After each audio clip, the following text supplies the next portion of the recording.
After some technical difficulties tonight, we are finally starting a little bit late tonight. Hello, ladies and gentlemen, boys and girls, terminal ages. No, that is not Josh Ungar next to me on the screen tonight. This is friend of the show, Jalen Sandvick.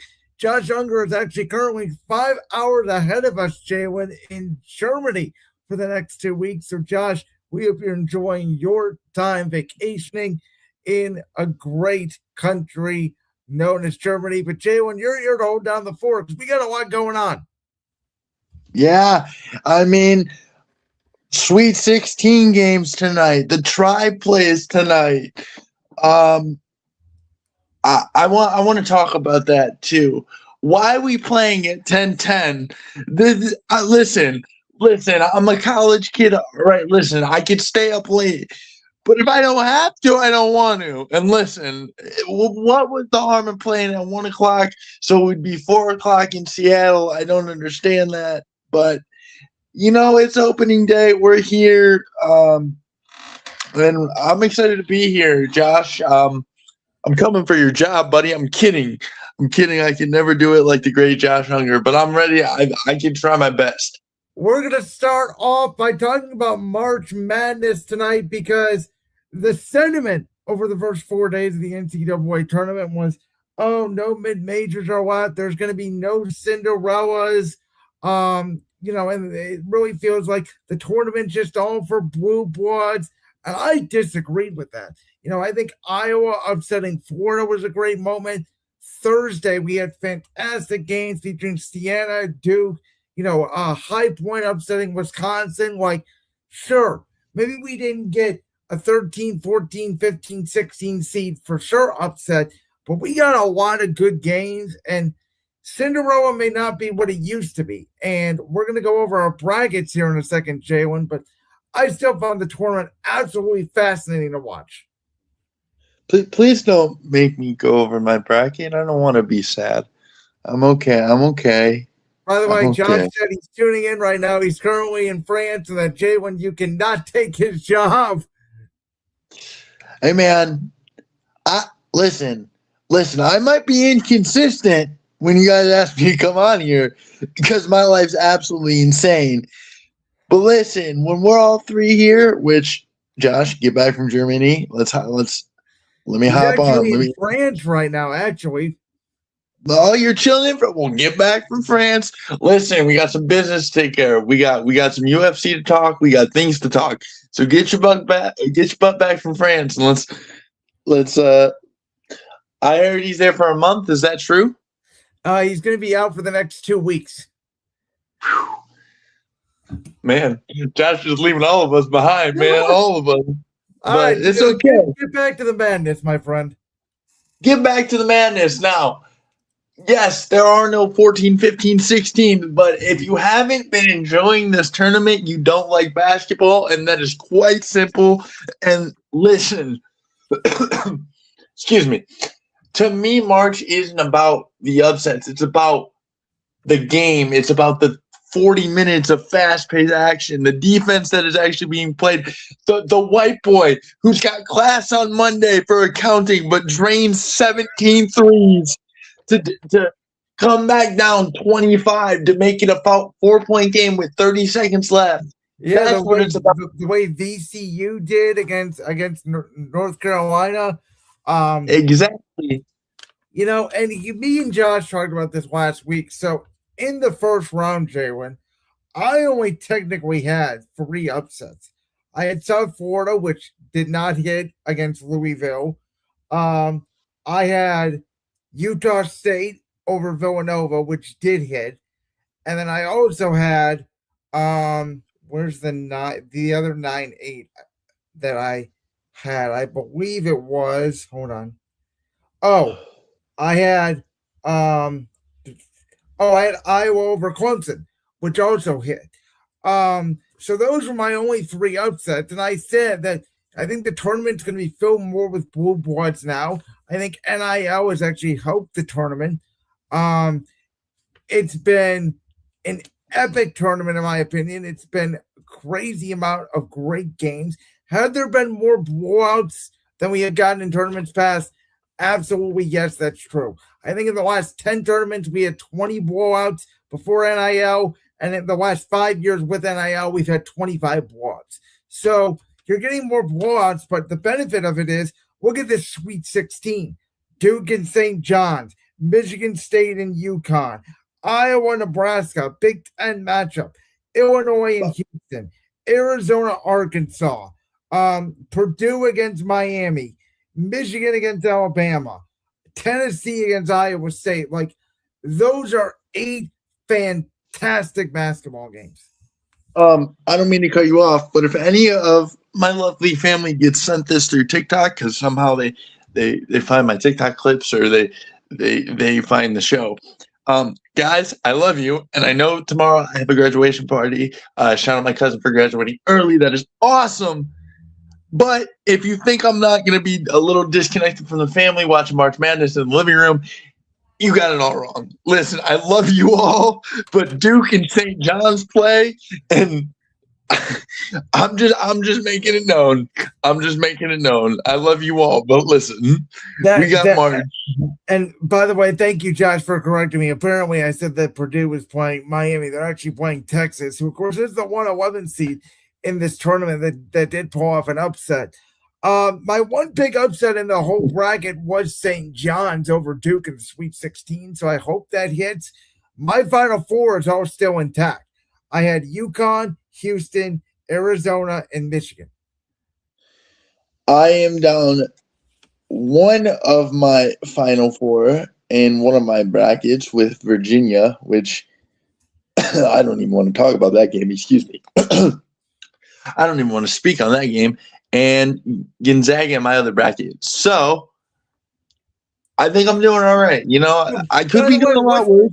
What's your whole take on brackets since you run at the multiple brackets? So I have always been you have a main bracket, and then like if you want to do like a screw off bracket, sure. But I only really count my main bracket. Now this year I have another bracket which is actually doing better than my main bracket. I don't know if I told you this or not. It is the AI Chat GPT bracket. Which where I basically went in and I gave ChatGPT some prompts and I told it to pick every game of this tournament. And right now, the only teams that they have eliminated in that bracket are Kansas, Florida, which hurt because it had Florida in the Final Four, BYU, Wisconsin, and Gonzaga. That's it. So 5 teams. I mean, I know you can't see it because of the virtual background, but I have blue markings on the teams that are wrong on this bracket. There's a lot of pens still on this bracket. I usually do 2 brackets every year. I do the CBS one, and then I'll do the March Madness app one, if you know what that is. And usually I'll make my March Madness app the bust one, like my I call it my Cinderella, and I have Purdue.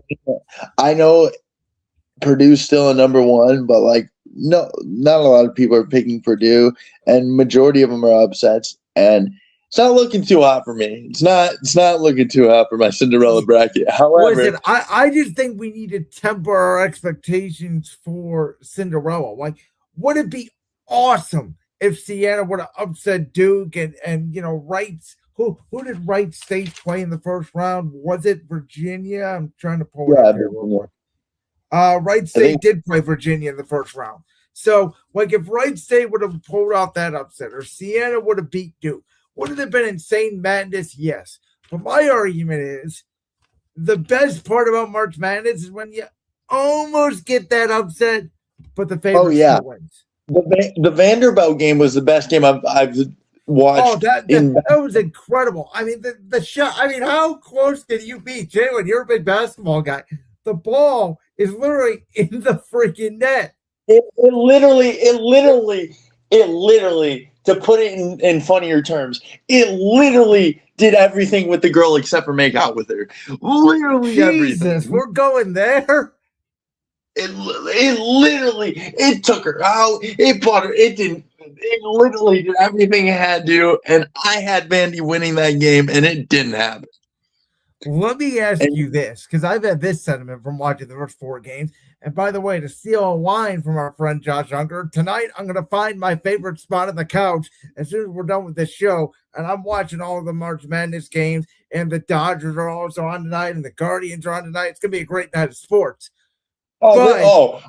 This is this. I don't mean to cut you off, but this is, to me, there is one time a year that, or twice a year, you love to be a sports fan. Hear me out. Correct me if I'm wrong. Okay. We have, when football's a week away, like the kickoff to the football season, college football and professional, and we have March to June. Hear me out, because you have, boom, mid-March, March Madness, baseball. Then you take a break from the hectic sports and you go to Augusta. You start playing some golf. This is perfect. You got playoff basketball right around the corner. It's starting to hit that 60 to 70 degree range, even though here in beautiful Cleveland, Ohio, doesn't always happen like that. But you get what I'm saying. This is perfect. And then you get the NFL draft, and you get all this other stuff. And of course, if you're a big wrestling fan, WrestleMania is running that period. Absolutely. I would also argue, though, Jalen, I disagree with you on your first point, which was the right before football season. I think that period that starts with October through like the end of the year, because you got to have the MLB playoffs, which I think are the best playoff in all of sports, personally. I love the MLB playoffs. You got the MLB playoffs, the NFL season's in full swing. You've got the college football playoff now with the expansion. You've got the NBA season starting, as Josh pointed out, the NHL season starting, along with the NHL playoffs in the spring. So, there's always this argument of which time is better. I used to be on the camp of the fall was better, but I think the tournament's been better, and I'm starting to think that this time period is a little bit better than the fall. Do you? I know this is a little off topic. Do you watch the Masters? I have never watched one swing of golf that has not involved Tiger Woods in my entire life. Well, you better start watching, pal, because guess who's playing this year?